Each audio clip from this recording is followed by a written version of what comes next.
మేము కలిసింది గవర్నర్ గారిని 4 విషయాలు వివరించడానికని కలిసాం.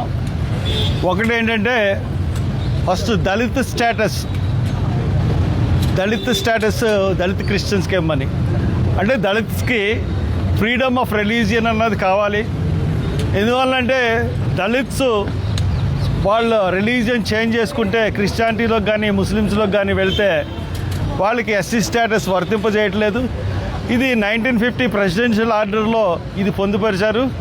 కాబట్టి వెంటనే దీన్ని క్యాన్సిల్ చేసి మా యొక్క అభిప్రాయాన్ని సెంట్రల్ గవర్నమెంట్కి తెలియజేయండి. అలాగే పార్లమెంట్లో ఒక జీవో వచ్చేటట్టుగా చేయమని చెప్పేసి మేము ఫస్ట్ దళిత ఇష్యూస్ గురించి మాట్లాడడం జరిగింది. ది సెకండ్ ఇష్యూ ఏంటంటే లాస్ట్ ఇయర్ మార్చ్ 24న ప్రవీణ్ పగడాల అన్న ఆయన రాజమండ్రిలో అనుమానాస్పద రీతిలో ఆయన చనిపోయి ఉన్నాడు. అది పోలీసులు యాక్సిడెంట్ అని అంటున్నారు. చంద్రబాబు నాయుడు గారేమో దాన్ని ఆయన హైదరాబాద్ నుంచి తాగుతూ వచ్చి రాజమండ్రిలో పడిపోయి చనిపోయాడు అనేసి ఆయన చాలాసార్లు ఇష్టానుసారంగా మాట్లాడుతున్నాడు. మేము చెప్పేది ఏంటంటే మేము పిల్లేసాం పబ్లిక్ ఇంట్రెస్ట్ లిటిగేషన్. ఆ పిల్లు ప్రకారం మేము ఏప్రిల్ నెలలో వేస్తే ఇది సంవత్సరం అయిపోయింది. సంవత్సరం అయిపోయి 2 నెలలు అవుతుంది. అయినా ఇప్పటి వరకు కూడా గవర్నమెంట్ వాళ్ళకి రిటర్న్ అఫిడవిట్ వేయలేదు, మాకు సమాధానం ఇవ్వలేదు. అక్టోబర్లో ఈ కేసు వాయిదా వచ్చినప్పుడు మా సంతకాల దగ్గర ఉన్నాయి అఫిడవిట్, ఈ ఫైల్ చేస్తామని చెప్పిన వాళ్ళు ఈ రోజున జూన్ వచ్చింది. ఇప్పుడు దాకా counter affidavit TDP government file చేయలేదు. కాబట్టి ఇది ఖచ్చితంగా హత్యే. అందుకనే వాళ్ళు కౌంటర్ అఫిడవిట్ వేయలేకపోతున్నారు. కాబట్టి ఇమీడియట్గా మీరు డైరెక్షన్స్ ఇవ్వండి. రేపు జూలైలో మీరు ఈ కోర్టుకి వచ్చినప్పుడు, జూలై 1న వస్తున్నప్పుడు ఇది కూలంకషంగా హైకోర్టు విచారించేటట్టుగా దీని గురించి మీరు విచారించండి, మీరు విజ్ఞప్తి చేయండి అని చెప్పేసి గవర్నర్ గారికి చెప్పడం జరిగింది. మూడో విషయం ఏంటంటే స్పెషల్ ఇంటెన్సివ్ రివిజన్.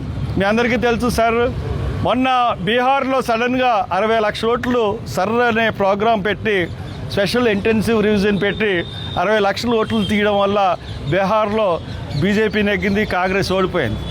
అలాగే వెస్ట్ బెంగాల్లో కూడా అదే విధంగా జరిగింది. ఎన్ని లక్షల ఓట్లు తీశారో ఇంకా వెస్ట్ బెంగాల్లో తెలియలేదు. కానీ ఇప్పుడు మన ఆంధ్రప్రదేశ్లో కూడా ప్రోగ్రాం కంటిన్యూ అవుతుంది.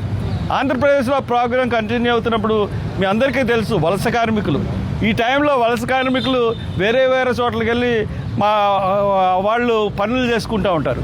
వాళ్ళ ఇంటికి వెళ్ళి ఇప్పుడు వాళ్ళు అడిగితే వాళ్ళు ఓట్లు అక్కడ ఉండవు, మనుషులు ఉండరు, ఓట్లు ఉన్నా కానీ మనుషులు ఉండరు. అలాగా బలహీన వర్గాల ఓట్లు మెయిన్. అంటే ఎవరన్నా బాగా ఎవరు ఓట్లు పోతున్నాయంటే వల్ల ఈ అనే దానివల్ల ముఖ్యంగా బలహీన వర్గాల ఓట్లు, దళితుల ఓట్లు, సమాజంలో అట్టడుగున్న ఓట్లు పోతున్నాయి. దానివల్ల బీజేపీకి బెనిఫిట్ అవుతుంది. ఈ ఓట్లన్నీ కూడా కాంగ్రెస్ పార్టీకి చెందినవి. కాబట్టి ఇన్వెస్టిగేషన్ చేసినప్పుడు కూలంకషంగా చేయాలి. అదేవిధంగా మళ్ళీ వాళ్ళు రివిజన్కి వాళ్ళు వచ్చి చేసినప్పుడు దాన్ని చూసేటట్టుగా చేయమని చెప్పి కూడా మేము రిక్వెస్ట్ చేస్తూ ఉన్నాం. ఇక థర్డ్ విషయం ఏంటంటే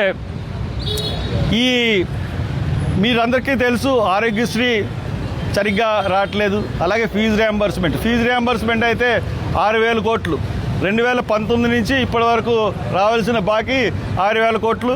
అలాగే ఈ ఆరోగ్యశ్రీ అయితే 4,000 కోట్లు. ఈ ఆరోగ్యశ్రీ చాలా హాస్పిటల్స్ ఎత్తేయడం వల్ల పేద ప్రజలు చాలా దెబ్బైపోతున్నారు, చాలా ఆక్రోశం వెళ్ళగడుచుతున్నారు. ఇంకా ఫీజు రియంబర్స్మెంట్ వల్ల అయితే చాలా కాలేజీలు ఎక్కడ కూడా ఏమీ ఇవ్వట్లేదు, సర్టిఫికెట్ ఇవ్వట్లేదు. దానివల్ల స్టూడెంట్స్ చాలా బాధలు పడుతున్నారు. కాబట్టి ఇమీడియట్గా ఈ 2 ఇవ్వాలి. అంతేకాకుండా సప్లాన్ని కంప్లీట్ మిస్యూజ్ చేస్తూ ఉన్నారు. ఇక్కడ జగన్ గవర్నమెంట్లో సప్లాన్ ఎంత రకంగా మిస్యూజ్ అయిందంటే, సప్లాన్ అంటే ఆ యొక్క ఇయర్ బడ్జెట్లో సప్లాన్ నిధులు ఏమైనా మిగిలిపోతే ఆ నెక్స్ట్ ఇయర్కి క్యారీ ఫార్వర్డ్ అవ్వాలి. కానీ అట్లాగా జగన్ గవర్నమెంట్లో 5 years కూడా క్యారీ ఫార్వర్డ్ అవ్వలేదు. అంటే 25,000 కోట్లు జగన్ ఈ సప్లాన్ నిధుల్ని మిస్యూజ్ చేశాడు. మిస్యూజ్ చేయడమే కాకుండా దాన్ని వేరే రకంగా ఖర్చు పెట్టిన పరిస్థితి ఉంది. కాబట్టి ఎన్ని విషయాల్లో మేము గవర్నర్కి నివేదించాం. ఆయన దగ్గర నుంచి కూడా మాకు పాజిటివ్గానే వచ్చినాయి. కాబట్టి ఆయనకి అది అందించి మీకు వినిపిస్తున్నాం. Thank you very much. మేము రిప్రజెంటేషన్లు ఎవరికైనా ఇవ్వమంటే వాళ్ళకి ఒక ఫోన్ నెంబర్ ఇవ్వండి, వాళ్ళు పంపిస్తాం.